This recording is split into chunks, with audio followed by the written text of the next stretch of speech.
Shalom, y'all. Here's a little food for thought for you while I'm sitting here thinking about it. I was having a conversation with a coworker earlier today, and I was talking to him about the Bible and all of that, trying to show him who we are as a people, where we come from, that type of stuff. And instead of taking it and asking questions and trying to understand, or just simply saying, nah, I'm cool, and going his own way, what he decided to do was threaten me. And that got me thinking about Christianity, because I run into this a lot whenever it comes to Christians and so-called Christianity. So it just got me thinking, like, you say you're godly and you say you keep the commandments, and for him at least, he says his dad is a pastor and he says that he's good.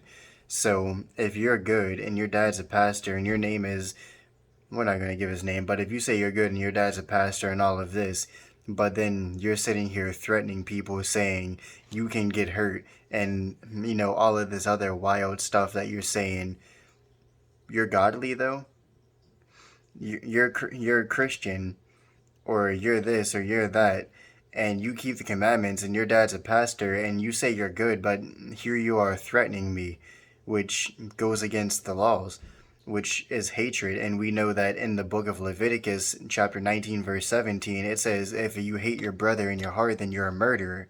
But you're good? You keep the commandments? I thought thou shalt not kill was a commandment. But hey, what do I know, right? So I was just going through the verses. I was just going through Bible verses, and I happened to stumble across a couple. So let's go over it. Exodus chapter 3 and verse 5 says, and he said, draw not nigh hither, put off thy shoes from off thy feet, for the place whereon thou standest is holy ground. But Nehemiah, what does this have to do with the Bible? Nehemiah, why are you bringing out that scripture? Well, I'm bringing out that scripture because that scripture shows something. It shows that Moses, whenever Moses was being talked to, they said, take the shoes off your feet, which is representing his understanding. Take that stuff that you learned out there and cast it away, put it away from you whenever you come over here, because Moses was learning Egyptian customs. So whenever he came back to the synagogues where the Jews were learning, they said, whatever you learned out there, leave that out there. Whenever you come in here, this is holy ground. Don't bring that idolatry and that Egyptian god and goddess worship in here.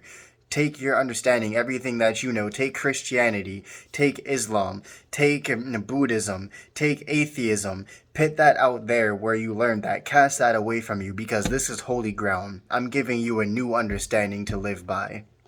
So that's what he should have done. He should have cast off his understanding and what he thought he knew, and learned what the Bible is actually talking about.